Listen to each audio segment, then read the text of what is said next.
बोलिए देवादिदेव प्रभु पुत्र श्री आदिनाथ भगवान की जय। गुरुनायक श्री श्याम भगवान की जय। वर्तमान शासनायक श्री महावीर भगवान की जय। अहिंसा परमो धर्म की जय। आचार्य गुरुवर श्री विद्यासागर जी महाराज की जय। आचार्य गुरुवर श्री आदर्शसागर जी महाराज की आचार्य संघ की जय।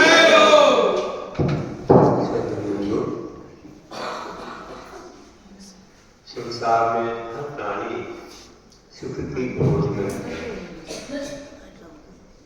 और सुख मिलता भी है, लेकिन वह वैश्विक है और क्षणिक भी है। थोड़ी काल में वह नष्ट हो जाए और जितना चाहता है उतना नहीं मिलता और जब चाहता है तब नहीं मिलता। इसलिए मन दुखी रहता है कि हमें अपने मन का नहीं मिलता। तो आचार्य कहते हैं कि अनादिकाल हो गया, अनंतों बार पाया है तो भूल गया है, तुझे याद नहीं है तो तूने अनंतों बार पा लिया है, छोड़ दिया। भुक्तो जुता मोहन मोहमान नया स्वर्गेवी भगवदा उच्छिष्टेश्वरते मम बिंदुष काश। आचार्य देश में कहते हैं कि हे जीव, तूने बार बार अनंतों बार भोग करके छोड़ दिया सारे कुंडलों को। ये जूठन के समान है जो बार बार मिलते हैं, लगता नया है, नया कुछ भी नहीं। ये उच्छिष्ट मतलब जूठन के समान। मुझ ज्ञानी की इसमें क्या सलाह, क्या अभिलाषा? कोई अभिलाषा नहीं है। तो ज्ञानी बनने के बाद एक व्यक्ति इन पंचेंद्रिय के सुखों में सुख नहीं मानता, क्योंकि ये सुख तो क्षणिक है, वैश्विक है, इंद्रिय है। अतीन्द्रिय सुख ही शाश्वत है, अनंत है। तो उसे पाना चाहिए। कुत्ता हड्डी चलाता है जो सोचता कितना अच्छा स्वाद आ रहा है, लेकिन हड्डी में स्वाद नहीं है।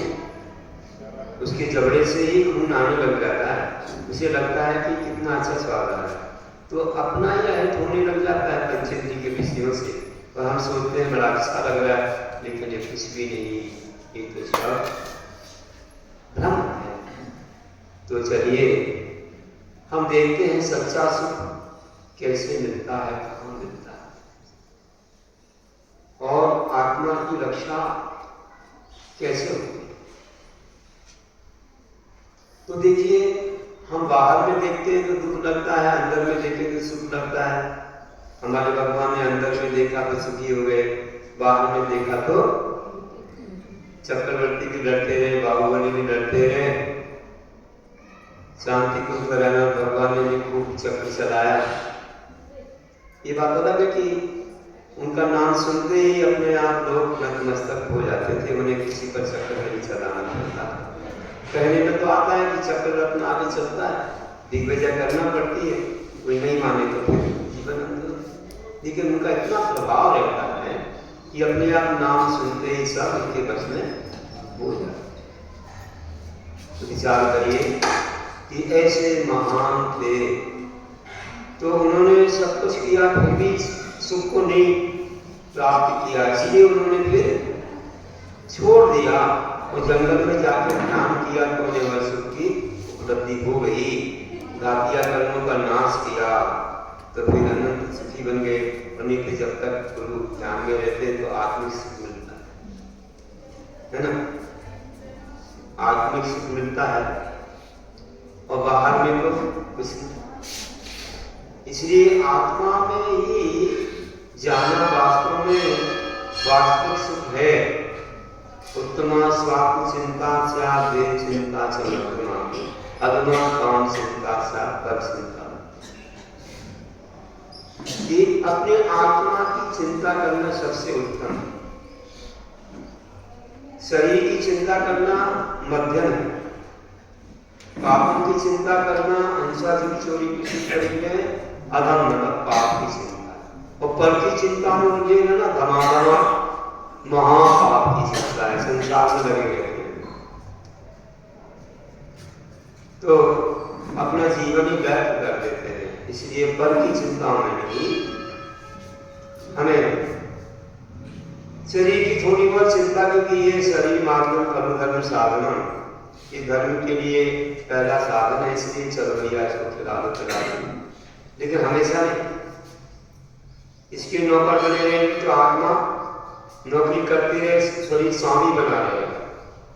हमें शरीर को नौकर बनाना पड़ता है। चलो अष्टमी आ गई, चतुर्दशी आ गई, या कोई नियम रख लिया तो मुझे शरीर को आदर चलाना नहीं, तुझे नहीं मिलेगा, तुझे रस नहीं मिलेगा, तुझे रस नहीं मिलेगी, उसको आदर चला देते हैं, तो उसे मानना पड़ता है, आत्मा स्वामी बन जाती है।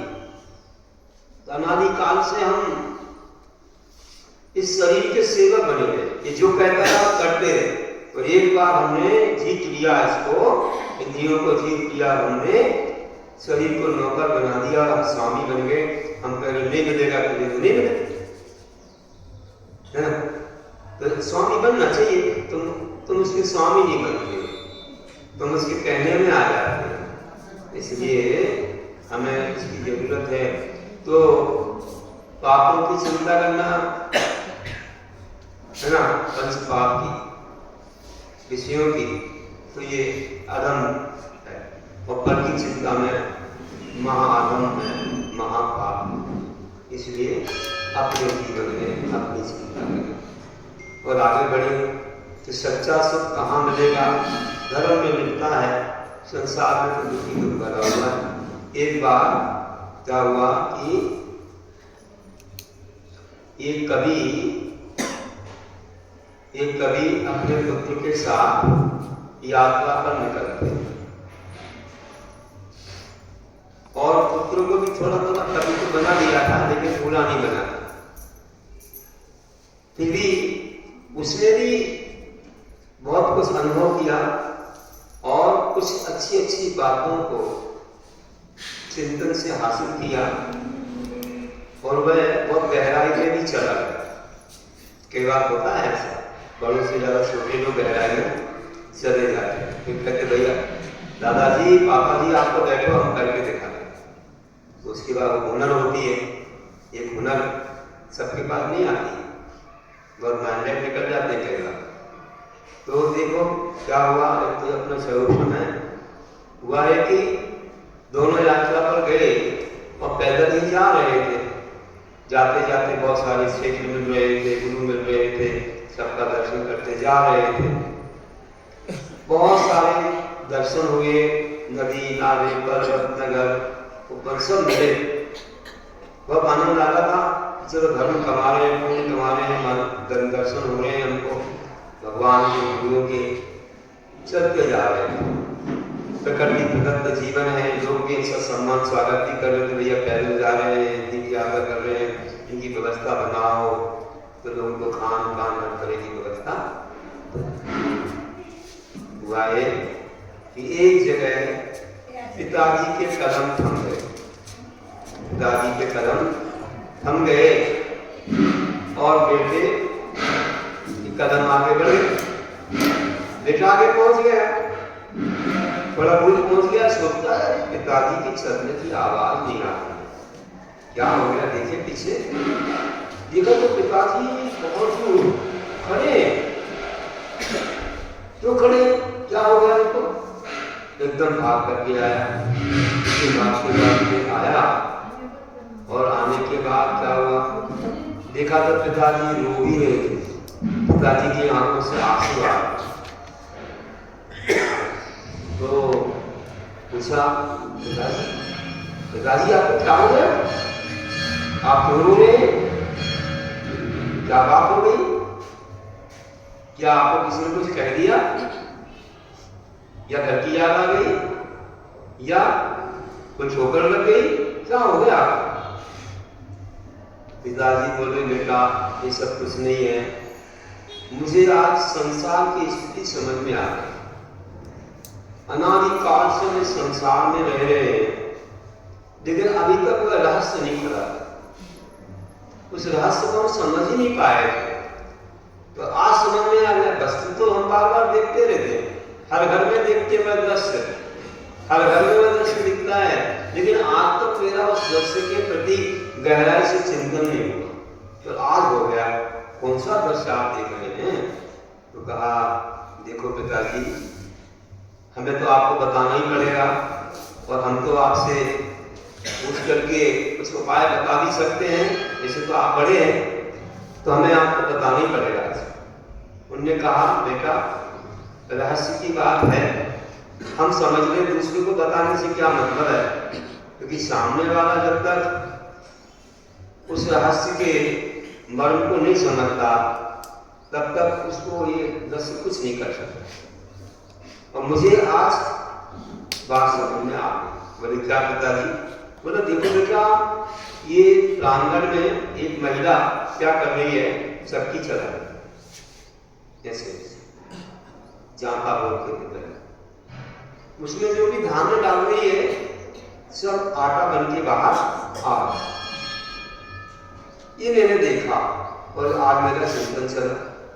चिंतन तो कर सकते हैं, किसी पदार्थ के बारे में से अच्छी शिक्षा भी दे सकते हैं।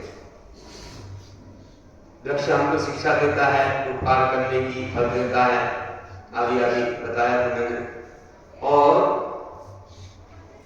उसको कोई पत्थर नहीं मारे तो पत्थर नहीं मारता, बल्कि फल ही देता है वृक्ष। नदियां बहती हैं, कोई कितना गंदा करे तो भी मीठा पानी देती है। गायें दूध देती हैं, कोई उनको कुछ ना खिलाएगा, जंगल में छोड़ दे बस खा पी के आ जाती है। ऐसे ही माँ ने हमें जन्म दिया है परोपकार के लिए, तो हम भी उपकार करें, हम प्रकृति से वो शिक्षा लें। देखो ये चक्की कह रही है कि संसार भी एक चक्की है, संसार भी एक चक्की के समान है। जैसे संसार में चार गति पे घूमते हैं, वैसे ये पत्थर भी घूम रहा है, घूम रहा है ना बस। और जैसे इस पत्थर के बीच आए धान पिस रहे हैं, वैसे ये जीव कोई तन दुखी, कोई मन दुखी, कोई धन दुखी दिखे, अनेक तरह के दुखों से पिस रहा है। कोई शरीर के रोग से, किसी के बाहर निकल है, किसी के अंदर में है, कोई धन से दुखी है, नहीं मिला दुनिया, पर्याप्त नहीं मिला, उससे अच्छा नहीं मिला, सामने वाला बहुत धनी है। मन दुखी तो किसी की बेटा, किसी की बेटी, किसी की पत्नी, किसी का पति, किसी का नौकर, किसी का कोई बात नहीं मान रहा है, इसलिए दुखी है। मन की बात पूरी नहीं हो रही है।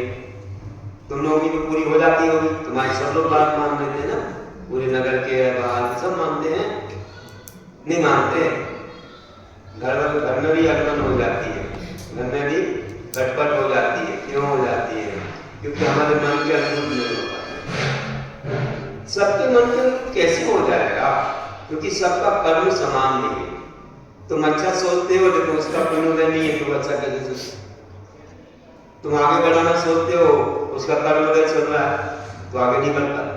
तुम दान देना सोचते हो, उसके दान के भाव नहीं, दानांतरा कर्म के ऑप्शन नहीं है, दानांतरा कर्म के ऑप्शन नहीं है, भोगांतरा कर्म के ऑप्शन नहीं है, तो कैसे होगा? ये सब चीजें संभव नहीं है। तो सबका कर्म भिन्न है। नाना जीवा नाना कर्मा नाना भवन्ति विभव। नाना अनेक जीव है, अनेक उनके कर्म है, और उन कर्मों की अनेक उपलब्धियां हैं, मतलब कि फल है। तो ये आम बोएगा तो आम पाएगा, है ना, और नीम बोएगा तो नहीं। जैसा बीज बोएगा तो अपनी अपनी दुकान है, अपना अपना खाता, तो जो जैसी करनी करता वैसा ही करता, इसी जैसा बोएंगे वैसा काटेंगे। तो क्यों हम दुखी होते हैं? एक घर में सब लोग पकवान खा रहे हैं, एक व्यक्ति ने खा रहा, क्यों नहीं खा रहा? उसका कर्म का उदय आ गया, उसको डायबिटीज हो गई, शुगर की बीमारी आ गई। डॉक्टर ने कहा कि भाई अब खाओगे तो जाओगे, खाओगे तो कहाँ जाना है? जल्दी तो नहीं जाना, तो नहीं जाना। तो तुम देख तो सकते हो, सूंघ भी सकते हो, खा नहीं सकते। हे भगवान, सब खाएंगे, सब करेंगे, हम देखेंगे सुनेंगे तो और भूख बढ़ जाएगी। सब पकवान दिखा दिखा के खा रहे हैं, दादाजी दादाजी दादी तो नहीं नहीं नहीं नहीं, अब खूब खा लिया, एडवांस में खा लिया दादाजी ने, ज्यादा खा लिया, अब बीमारी के चक्कर में आ गए। अब क्या करें दादाजी, कोई भी बात छोटी उम्र में भी होने लगी है, इसलिए ध्यान रखना और खतरनाक है। तो कर्म है, देखो इनका कर्म कैसा है और सबका कर्म कैसा है। अब इसको कौन क्या करेगा, दे रहे ऐसा नहीं, दे रहे लेकिन खाने तो जब कर्म का उदय आता है व्यक्ति का तो उसे भोगना ही पड़ता है। हम एकदम पाप कर देंगे ज्यादा, फिर हमको कर्म का उदय आ गया तो हमें क्या होगा, फिर वो हम अच्छी वस्तु से वंचित हो जाएंगे, थोड़ी भी नहीं खा सकेंगे, ज्यादा एकदम खाली, तो थोड़ी थोड़ी तो मिलती रहे, इसलिए ज्यादा जो लोग में मत पड़ो। तो सबका कर्म समान नहीं होता है। आदिनाथ को भी भोगना पड़ा, उनको भी 6 महीने का अंतराय, वासना पर सुकुमार कौशल गजकुमार सबको आए कि इतने बड़े मुनीष होते, अंगपूर्व के ज्ञानी थे, फिर भी उत्सव हुए तो भोगना नहीं पड़ा। चाहे चंदनमाला हो, चाहे सीता हो, चाहे अनंत सरा हो, चाहे नैना सुंदरी, वही भी वो सबको सहना पड़ा है। हम किस बन की मूड़ी है कि हम सुरक्षित रहेंगे, कोई भरोसा नहीं पल में क्या होगा, न पल का भरोसा है ना कल का, क्या कर जाए होनी या नहीं, कब क्या कर जाए। तो जीवन में पानी की कमिटियां क्या सब बोलते हैं कर, लेकिन भूल जाते हैं, भूलना नहीं चाहिए। कभी भी कुछ भी कर सकता है हमारे कर्म से, इसलिए कर्म के आगे किसी की जीत नहीं है। इसलिए कर्मों को जीतना हो तो त्याग तपस्या ही एक उपाय है, बाकी कोई उपाय यही है। उसको हम जीत सकते, उसको भोगते समय तो नहीं जीत सकते और कर्मों का नया बंद हो जाएगा। उसको त्याग करने से जीत सकते हैं, पार हो सकते हैं। अनेक दुविधा है हमारी, या कोई और पुण्य बना सकते अच्छे, उसके माध्यम से उस कर्म को हरा सकते हैं। कड़वी दवाई भी मीठी के साथ कड़वी नहीं लगती, वैसे ज्यादा पुण्य कमा लो, ऐसा कर लो कि वो पाप भी उसमें ढल जाए तो हमारा काम बन जाए। इसे व्रत नियम सही उपवास आदि हमारे जीवन को बहुत महान बना देते हैं, जल्दी कर्मों को काट देते हैं। आदिनाथ भगवान ने काट दिए कर्म, है ना, और 6 महीने नियम ले लिए, बहुत जल्दी से कट गए। 6 महीने के बाद उठे थे, 7 महीने 9 दिन के बाद उठेगा, फिर आगे उनकी वर्तमान 400 साल में बढ़ती चली गई। तो ऐसे महान होते हैं जो विचार करो कि कर्म आते हैं, कोई मन से भी दुखी है, अरे मन की बात तो आदिनाथ की भी पूरी नहीं हो पाई। उनने भी सोचा होगा कि सारे लोग समृद्धि बन जाए, मारीची कुमारी सद्बुद्धि आ जाए, लेकिन उनके परिवार का वो माना नहीं, वो विपरीत मत चला पा रहा। तीर्थंकर की बात नहीं मानी, 12 दिन का समुद्र बस गया, स्वर्गों से देव आ गए, सब चारों निकाय के देव सब बैठे, फिर भी उस मारीची कुमार को बुद्धि नहीं आई और भटकना तो था। तो भक्त जी समय ऋषि बन गया था, मुझे दीक्षा लेनी और फिर दर्श हो गए, और ऐसा दर्श हुआ कि और मत चला दिए, और अंत में फिर वह बताइए कितना काल बता, बहुत काल, करीब 21,000 वर्ष कम। एक घोड़ा कोड़ी विद्यार्थियों को सपने का जोड़ना पड़ता, सपने का तो तीसरे काल में हो गए ना, 21,000 ही जोड़ दो, 21,000 वर्ष कम। एक बड़ा कोई सागरों का भटका और फिर बाद में महावीर भगवान होके वही चीज। पूरा कोई सागरों क्या होता है बताइएगा, जन्म लिए होंगे, किस किस योनि में गया होगा। अब उसी समय आदिनाथ की बात मान लेता, लेकिन कसाय कैसी भटकाती है। इसलिए कसाय को मंत्र करो, क्या थोड़े लचकदार बन जाओ, थोड़े सहनशील बन जाओ, थोड़ी बड़ों की बात सुन लो, अच्छे से सुन लो और बढ़ जाओ आगे। ऐसा मौका बार बार आपकी छठवां काल आएगा फिर कहाँ। अभी कैसी स्थितियां बदल रही हैं, पूरा माहौल बदल रहा है, खान पान का, रहन सहन का, पानी नहीं मिल रहा है, कई जगह शुद्ध आहार नहीं मिल रहा है, सब केमिकल्स डाल रहे हैं सब्जियों में और फलों में, सबके रंग बदल जाते हैं। एक वीडियो दिखा रहे थे कोई, ऐसे फल रख दिए कच्चे कच्चे, उस पर ऐसे केमिकल डाला तो सब लाल लाल हो गए, टमाटर लाल हो गए, उन्होंने कहा वो चीज लड़की हो गई, मतलब पूरे केमिकल ही डाल रहे, उसी से पका देते, उसी से कर देते। तो ये केमिकल कितना नुकसान कर रहा है कि घर घर में कैंसर हो रहा है। अभी भारत का नंबर दूसरा हो गया पूरे वर्ल्ड में कैंसर के रोगियों में, दूसरे नंबर पर आ गए। कितना विशेष हॉस्पिटल भरे पड़े, क्योंकि बाहर का खान पान और ये केमिकल्स का खान पान बहुत खतरनाक हो गया है। इसलिए कम खाओ गम खाओ वाली बात है, अपनी देसी चीजों में संतुष्ट रहो, विदेशी और इन कोल्ड स्टोर वाली चीजों से परहेज करो तो बहुत अच्छा होगा, तो पुण्य साथ देगा। अगर तुम्हारा तीव्र पुण्य रहा, कुछ धर्म करते रहे तो कुछ बच भी जाओगे, नहीं तो बचना बहुत कठिन। आजकल तो सुन ही नहीं रहे धर्म को, तो बचेंगे कैसे? सबको सुबह से पड़ी दुकान चलो दुकान चलो दुकान चलो, भले ग्राहक आज चल नहीं है, ग्राहक बोल गया शेर 2 में 12-1 बजे चलेंगे आराम से, ये लोग धर्म करेंगे, आहार देंगे, करेंगे वो करेंगे, लेकिन वे पहले से जाके बैठे, हम मक्खी को भगाते बैठे, कोई आता है नहीं। अरे धर्म ही सुन लेते कम से कम यहाँ आके, तो कम से कम पुण्य तो बढ़ जाता। और पुण्य उधर रहता है तो कोई ग्राहक चला भी गया तो डबल आ जाएंगे, ऐसे कितना गुना कई रास्ते खुल जाएंगे, लेकिन विश्वास श्रद्धा नहीं है लोगों को, इसलिए ये सब गड़बड़ होता है।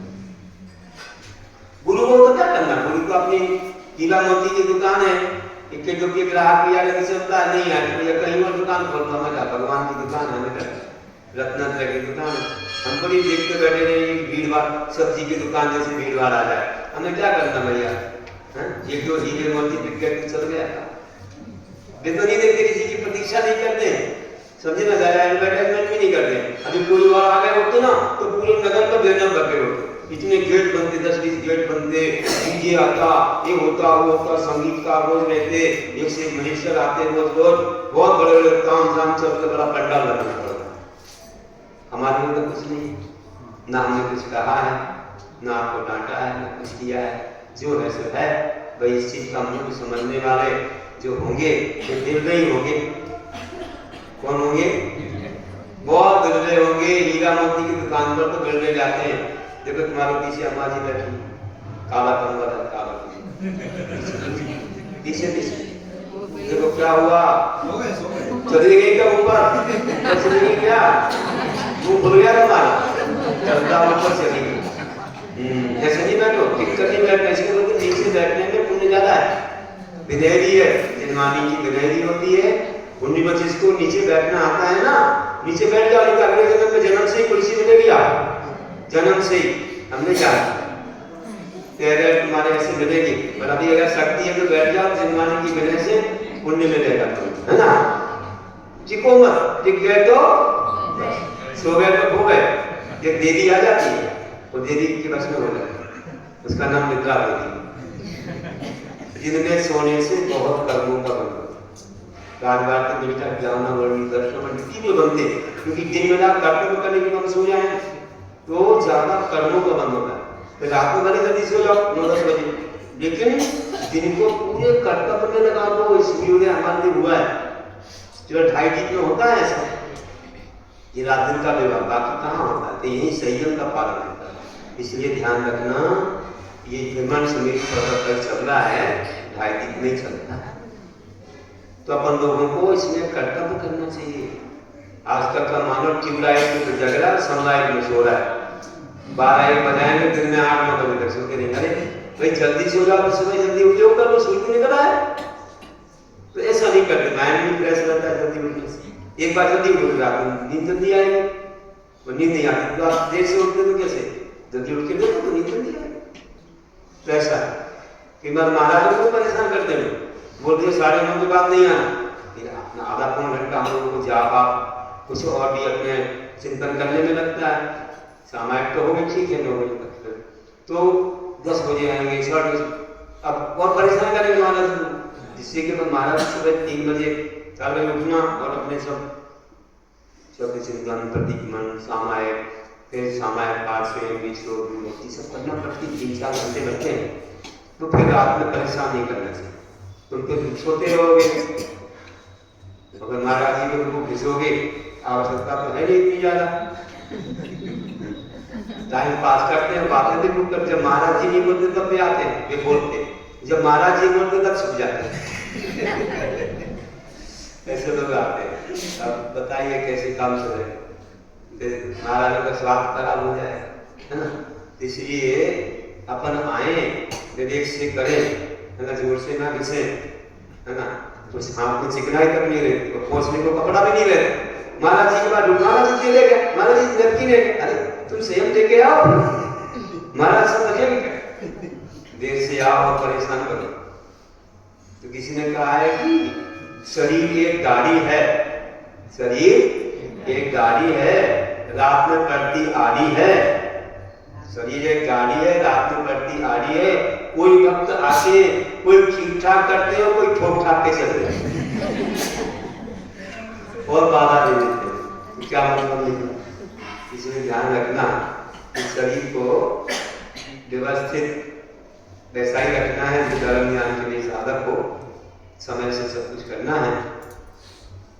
तो बोल रहा था कि देखो आदिनाथ भगवान का भी मन सबको जीत नहीं पाया, तो तुम्हारा कैसे जीत लेगा, उनके मन की बात पूरी नहीं हुई। तो हम अब नाखुश ना रहे, क्योंकि कर्म है हमारा अलग, दूसरे का अलग, सबको एक समान नहीं बना सकते। तो कर्म उदय में अपना अपना चलता रहता है, बहुत कम मेल खाता है कि तुम्हारे मन के अनुरूप हर समय हो जाए। तो जिस तरह हो गया समझो पूज उठा है, नहीं हुआ तो समझो कर्म है। अपन को सुखी रहे संतोषी प्राणी, सदा सुखी संतोषी प्राणी। अपन संतोष रखेंगे तो सुखी रहेंगे, और संतोष नहीं रखा तो कर्म को तो बदल सकते नहीं, पुण्य पाप चलता रहता है। तो दाने दाने पर लिखा है खाने वाले का नाम। अब तुम्हारी थाली में नहीं आए, तुमने बना के रखा, नहीं आए तो क्या करें, तुम्हारा नाम नहीं लिखा था उसमें, तुम्हारा भोगान करा, कर्म का सोल्यूशन नहीं था, तो क्यों झगड़ा करते हो और नया कर्म मांग रहे हो, तुम्हारा नाम नहीं लिखा उस भोग वस्तु पर, तो क्या करें। अपने तो समय से लिखा रहता है, अपने समय से आता है।